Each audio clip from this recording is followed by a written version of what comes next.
Hi எல்லாருக்கும் வணக்கம். நம்ம இப்போ என்ன செய்ய போகிறோம்னா இறால் தான் க்ளீன் பண்ண போகிறோம். அது எப்படி பண்ணலான்னு பார்க்கலாம் வாங்க. அதுக்கு முதல்ல இந்த மாதிரி ஃப்ரெஷ்ஷான இறால் வாங்கிக்கலாம். அதில் கொஞ்சம் தண்ணி ஊற்றி சும்மா வாஷ் பண்ணி எடுத்து வச்சுக்கலாம். இந்த மாதிரி எடுத்து வச்ச இறாலை ஒரு தலையை மட்டும் இப்படி கிள்ளினோம்னா வந்துடும். அதுக்கப்புறம் அதில் உள்ள வேஸ்ட்டெல்லாம் தலையோடையே வந்துடும். அதை அப்படியே நம்ம தண்ணியில் தொட்டு கழுவிட்டு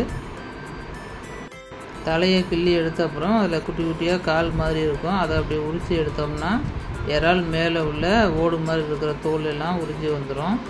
இதே மாதிரி ஒவ்வொரு இறாலையும் உரிச்சிக்கலாம். அது இறால் நடுவில் குடல் இருக்கும், மெலிசாக நூல் மாதிரி இருக்கும். அது இந்த மாதிரி மேலே நுனியில் பிடிச்சி இழுத்திங்கனாவே வந்துடும். அப்படி வரலன்னா ஒரு கத்தியோ இல்லை ஒரு குச்சி மாதிரி எடுத்து அது மேலே இப்படி இது பண்ணிங்கன்னா லைட்டாக அப்படி கீறி விட்டிங்கன்னா அது மேலே உள்ள குடல் வந்துடும். அது கண்டிப்பாக எடுத்தாகணும். அது எடுக்காமல் செஞ்சிங்கனாக்கா வயிறு ப்ராப்ளம் வந்துடும். நீங்கள் வீட்டில் செஞ்சாலும் சரி, கடையில் செஞ்சாலும் சரி, இந்த குடல் எடுத்து வாங்கிக்கோங்க. அப்போ தான் உடம்புக்கு ரொம்ப நல்லது. இந்த மாதிரி எல்லா இறாலும் க்ளீன் பண்ணி அதை மறுபடியும் நம்ம சுத்தமான தண்ணியை ஊற்றி ஒரு தடவை வாஷ் பண்ணிக்கலாம். நீங்கள் மஞ்சத்தூள் கூட கொஞ்சம் போட்டு மஞ்சத்தூள் கல் உப்பு போட்டு கூட வாஷ் பண்ணி எடுத்து வச்சுக்கலாம்.